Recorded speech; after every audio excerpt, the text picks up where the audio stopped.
Կենտրոնական ընտրական հանձնաժողովը մի քանի ժամ է քննում է պատգամավորի թեկնածու Անդրանիկ Թևանյանին անձեռնմխելությունից զրկելու եւ նրա դեմ քրեական հետապնդում հարուցելու դատախազության միջնորդությունը։ Անդրանիկ Թևանյանի դեմ քրեական գործ հարուցվի հայրենիքի դավաճանության հոդվածով։ 2 օր առաջ հանրահավաքի ամբիոնից վարչապետ Փաշինյանի հայտարարությունից հետո թե ԱԱԾ-ն պատրաստվում է Թևանյանի հարցով հաղորդում ուղարկել, 3 արդեն նյութերը քննչականի սեղանին էին, պետական դավաճանության եւ լրտեսության հոդվածներով վարույթն էլ չուշացավ։ Ես սա գնահատում եմ առնվազն մեր քարոզչական գործունեությունը, նախընտրական գործունեությունը խոչընդոտելու ակտ,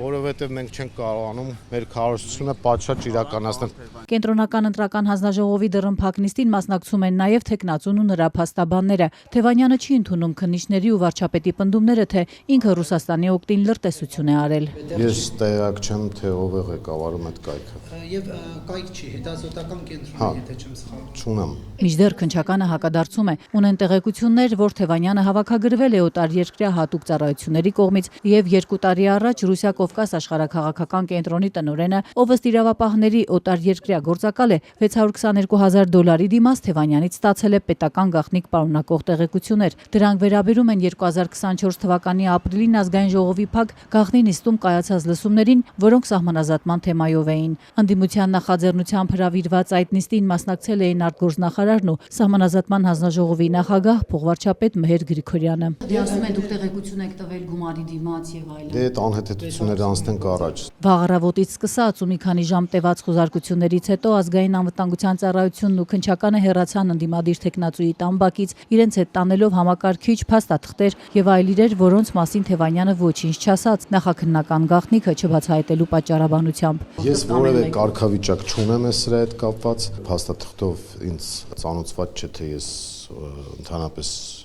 ինչ կարգավիճակով եմ մասնակցում, այս խոզարկության որոշման մեջ էլ նույնիսկ ներկայացված չի, թե ինչ կարգավիճակով, ոչ վկա, ոչ մեղադրյալ, ոչ մի բան։ Խոզարկությունները քննչականը սկսել էր Թևանյանի առաջնորդած Մայր Հայաստան կուսակցության գրասենյակից։ Ավարտից հետո ընդդիմադիր գործիչն իջել էր բակ, որ ոտքով քայլի քիչ հեռու գտնվող իր տուն, բայց դիմակավորված ԱԱԾ-ականները նրան հորդորում էին նստել իրենց ավտոմեքենան։ Բայց ինչի նստեն հիմնավորումը տվեք։ Ես մի վարքան հիմնավորումը ասեք ինչն է խանգարում, որ մենք ոտքով գնանք եւ դուք ուզում եք, որ ես մեքենայով տեղափոխվեմ։ Որն է տարբերությունը։ Մի քանի րոպե տևած բանակցություններից ու Թևանյանի ու նրա փաստաբանի պնդումներից հետո ի վերջո ԱԱԾ-ականները բաց թողեցին մեղադրյալի կարգավիճակ չունեցող Թևանյանի թևերն ու թույլ տվեցին ինքնուրույն գնալ տուն։ Ուրեմն ես ձեր հետ կարող եմ գրազ գալ, որ մենք դուք կամ մենք միասին ոտքով ավելի շուտ ենք հասնելու մեր տուն, քան մեր մեքենայով։ Վստահեցնում եմ ձեզ։ Այսինքն դուք ոտքով եք ցանկանում։ Այո։